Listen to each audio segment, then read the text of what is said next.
예, 오늘 19가 왕의 상급입니다. 마태복음 19장 1절에서 30절 말씀인데 29절 30절을 같이 합독하겠습니다. 예, 시작.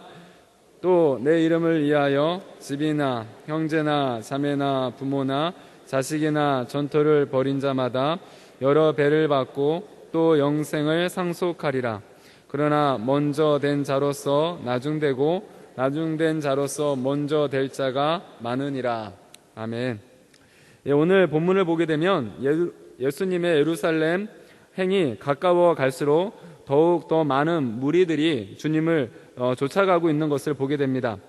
여느 때와 마찬가지로 주님의 병 고치심의 권능과 천국 복음의 가르치심을 그들은 듣고 있습니다. 특별히 1절부터 13절까지는 기독교 결혼관에 대해서 말씀하고 있습니다.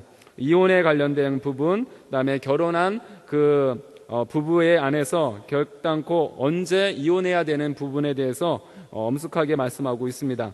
그리고 14절부터 15절까지는 천국 시민의 영적 자질, 어린아이와 같아야 된다라고 하는 말씀을 통해서 영적인 순수성을 다시 한번 말씀합니다.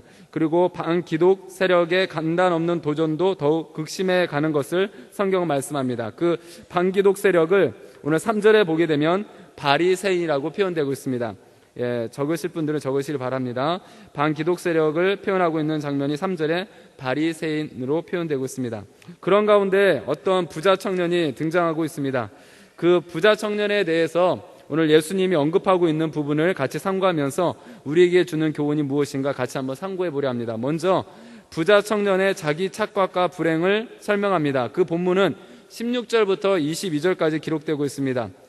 청년은 어떤 사람인가라고 밝히고 있는데 누가복음 18장 18절의 공간복음에서는 젊은 관원이라고 표현하고 있습니다. 또한 22절, 오늘 본문 22절에는 큰 부자였다라고 말합니다.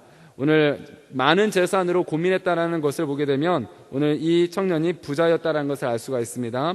그 다음에 엄한 도덕군자였다. 20절에 보게 되면 내가 이 모든 하나님의 율법을 다 준행했다라고 하는 그 모습을 자랑하는 모습을 보면서 그가 도덕군자였다는 것을 알 수 있습니다. 또 열렬한 구도자였다는 것을 표현합니다. 16절에 정도 보게 되면 하나님 어떻게 해야 더 선한 것을 내가 할 수 있습니까? 라고 하는 부분을 언급을 하고 있는 부분을 보면서 그가 정도를 구하는 자라는 표현을 다시 한번 볼 수가 있습니다. 이러한 모습 속에서 이 청년의 자기 착각에 대한 부분을 언급하고 있는데 오늘 청년의 자기 착각이 무엇이었나 보니까 첫째는 예수님을 도덕 선생으로 오인한 점입니다. 이 도덕 선생이라는 것은 성경에 보니까 선생님이여 라고 하는 표현을 통해서 볼 수가 있습니다. 둘째는 영생이 선행으로 얻어진다는 생각을 가지고 있습니다.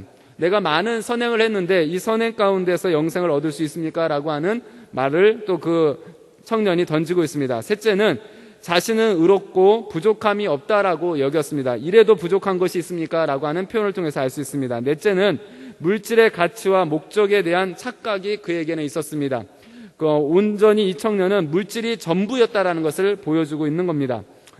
예수님은 그 청년에게 말하기를 너가 온전하고자 할진대 너의 소유를 다 팔아 가난한 자에게 주라. 그리하면 하늘에서 보화가 내게 있으리라. 그리고 와서 나를 좇으라 라고 말씀하시면서 너가 온전히 재물보다 하나님을 더욱더 섬겨야 되는 부분을 먼저 너가 가지고 있어야 된다는 것을 오늘 청년에게 가르치고 있습니다. 오늘 이러한 청년의 자기 불행은 무엇인가 봤더니 오늘 예수님의 이 말씀을 듣고 그가 실천하는 자가 아니라 오히려 듣고 근심하며 돌아가는 것이 그의 불행이었습니다. 말씀을 듣고서 그 말씀대로 행해야 될 그가 그 말씀을 듣고 오히려 찔림을 받았는데도 불구하고 그 말씀을 오늘 거부하고 떠나가는 장면이 오늘 이 청년의 불행이었습니다. 그의 불행적인 부분을 성경에서 이렇게 말합니다. 선한 윤리 행위가 부족했고 구원에 이르는 신앙이 없었고 그 결과 마침내 영생을 상실하고 말았다라는 것으로 오늘 정의하고 있습니다. 오늘 그런데 성경 23절 26절에 보게 되면 부자와 하나님 나라에 대해서 언급하고 있는 부분이 있는데 부자는 하나님 나라에 못 들어가는가 라고 하는 것을 질문을 던졌을 때 그것은 오늘 페이지 122페이지에 보게 되면 이렇게 정의할 수 있습니다. 같이 한번 여러분이 밑줄을 긋고 읽겠습니다. 하나님을 의지하지 않고 자기 부를 의지하는 자의 최후 결말을 말한다라는 부분을 같이 한번 읽겠습니다. 시작. 하나님을 의지하지 않고 자기의 부를 의지하는 자의 최후 결말이 오늘 이렇다라고 하는 장면을 다시 한번 여러분 생각하시면서 오늘 약대가 바늘기로 들어가는 것보다 부자가 오늘 천국에 들어가는 것이 더 어렵다라고 하는 장면을 통해서 오늘 이 사람들에게 있어서 하나님보다 이 부를 더욱더 의지하는 자의 결말을 설명하고 있다는 겁니다. 두 번째는 구원은 하나님의 주권적 역사로 이루어진다라는 표현을 말합니다. 오늘 26절에 보면 이 구원은 사람으로는 할 수 없지만 하나님으로서 모든 것을 다 할 수 있다라고 표현합니다. 이 말은 이 구원의 모든 것은 하나님의 전적인 하나님의 구원 역사 속에서 이루어지는 것이기 때문에 하나님이 작정한 자들, 영생 받기로 작정된 자는 예수님을 믿을 수밖에 없고 그런 자는 구원을 받을 수밖에 없다라고 하는 것으로 정의 내리고 있습니다. 세 번째 보게 되면 예수님과 부자, 재물의 삼각관계를 설명하고 있는데 이 부자를 다른 말로 인간으로 표현하면 되겠습니다. 이 부분을 설명적인 부분에 이렇게 말씀하고 있는데 여러분은 쉽게 설명할 수가 있습니다. 그것은 예수님은 창조주 하나님과 같이 동질시하시고 인간은 피조물로 표현하시고 재물도 피조물로 표현하시면서 하나님 밑에 피조물이 존재하는 것이고 그 피조물 가운데 인간이 먼저 존재하고 재물이 그 밑에 존재하는 것으로 질서의 개념을 세우시면 됩니다. 그래서 창조주가 피조물을 다스리고 피조물 속에서 인간이 재물을 다스려야 된다라는 것을 오늘 표현하고 있다는 겁니다. 그래서 인간은 재물이 우상화되면 안 되고 그 재물을 다스려야 되는 것이 하나님의 질서 개념이라는 것을 말씀하고 있습니다. 오늘 세 번째로 주를 좇는 자에게 보장된 축복이 무엇인가 봤더니 내세의 축복과 현세의 축복이 있다. 내세는 예수님이 재림하게 될 때 영광의 보좌에서 다스리는 축복이 있다. 영생의 축복이 있다. 천국의 축복이 있다라는 것이고요. 현세의 축복은 하나님 앞에 헌신한 자에게는 여러 물질의 축복을 받게 된다라는 겁니다. 그리고 영생을 상속받는 축복, 시민권을 얻는다라는 겁니다. 천국 시민권을 말씀하고 나중된 자, 이 나중된 자 표현 옆에다가 이방인에다가 별표를 하시기 바랍니다. 성경에서 나중된 자를 이방인으로 언급하고 있는 것이고요. 먼저 된 자는 유대인을 가리킵니다. 그래서 로마서에 보게 되면 복음은 먼저 유대인들에게 먼저 증거가 되고 그 다음에 헬라인에게 증거가 된다라는 말씀을 통해서 먼저 하나님이 세우신 유대인들이 믿지 않았기에 이제는 이방인에게 복음이 증거될 것을 다시 한번 말씀하고 있는 것입니다. 그러한 자에게 하나님께서는 축복이 있는데 주를 좇는 제자들에게 이것이 임하게 될 것이고 주의 이름을 위하여 버린 자들, 다시 말하자면 희생한 자들에게 주어지고 때 늦은 기회를 선용하는 자들, 곧 마지막 시대를 가볍게 사는 이 시대에 그리스도인들에게 주어질 축복을 말씀하고 있다라는 것으로 오늘 결과적으로 말씀하고 있습니다. 내용 연구를 보겠습니다. 여러분이 한번 말씀하시길 바랍니다. 정답을. 다음 부자 청년의 신분을 설명한 것으로 바르지 못한 것은 몇 번입니까? 3번입니다. 관원이었고 그 다음에 도덕군자였고 열렬한 구도자였습니다. 두 번째, 부자 청년의 자기 착각을 바로 설명한 것에는 동그라미, 아닌 것에는 가위표를 하십시오. 여러분이 한번 말씀해 보시기 바랍니다. 청년은 선행으로 영생을 얻을 수 있다고 생각했다. 동그라미. 청년은 예수를 도덕 선생 정도로 생각했다. 동그라미. 청년은 예수를 그리스도라고 인정했다. 가위.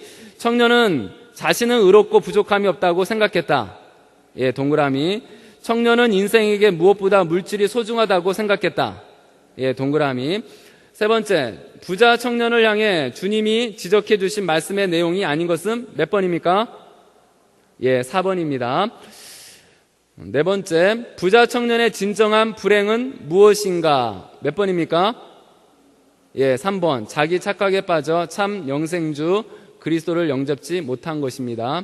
다섯 번째, 부자, 청구, 약대, 바늘기는 무엇을 말하고자 함인가? 몇 번입니까? 3번, 하나님을 의지하지 않고 재물을 의지하는 자는 천국에 들어가지 못한다라는 것을 설명하는 겁니다. 여섯 번째, 사람으로는 할 수 없으되 하나님으로서는 다 할 수 있느니라 라고 하신 말씀의 뜻은 몇 번입니까? 3번 구원은 전적으로 하나님의 주권적 역사의 결과다라는 것을 설명하고 있습니다. 7번 축복에 그리스도인이 가져야 할 바른 삼각 관계는 무엇입니까? 몇 번입니까? 5번 물질을 하나님 영광의 도구로 삼아 선용해야 되는 것을 말합니다. 8번 다음은 주를 좇는 헌신된 자들에게 주어지는 주님의 보장된 상급이 아닌 것은 몇 번입니까? 4번 어떤 경우이든지 고난은 절대 안 받게 하는 축복. 이건 아닙니다. 9번째 다음 주님의 보장된 상급을 받을 자들의 특징이 아닌 것은 몇 번입니까? 몇 번이요? 4번 예수 믿고 천국 들어가는 것으로 만족한다라는 겁니다. 토론과 적용을 보겠습니다. 과거에 우리는 부자 청년과 같은 자기 착각에 빠진 일은 없었는가? 있었다면 그 당시의 착각은 무엇이었으며 지금은 어떻게 바뀌었는가? 오늘 그 부분의 부자 청년은 선행으로 영생을 얻으려 했다라는 겁니다. 이 땅에서 선행을 많이 하면 영생이 주어지겠지, 구원을 받겠지라고 생각했던 것이 그의 착각이었습니다. 구원은 예수님을 믿고 얻는 것입니다. 그리고 예수님 믿는 자는 반드시 선행을 하게 되어 있다라는 사실을 설명하고 있는 겁니다. 두 번째, 예수님을 재물을 가지고 하나님께 영광을 돌려드리는 멋진 그리스도인이 되려면 어떻게 해야 하겠는가? 오늘부터 당장 실천할 수 있는 것은 무엇이겠는가? 하나님의 선한 일에 재물을 선용하는 것, 이것이 되면 될 것 같습니다. 그 일에 오늘도 하나님 앞에 또 드릴 수 있는 여러분이 되시면 되겠습니다. 3번 주님께서 보장하시는 축복의 상급을 확실히 받는 교회의로서의 헌신할 수 있는 길은 무엇이겠는가? 첫 번째는 주를 좇는 자가 되어야 된다. 그다음에 두 번째는 주의 이름을 위해서 헌신하는 자가 되라는 것이고요. 세 번째는 때 늦은 기회를 선용하는 자가 되어야 된다라는 것을 말하고 있습니다.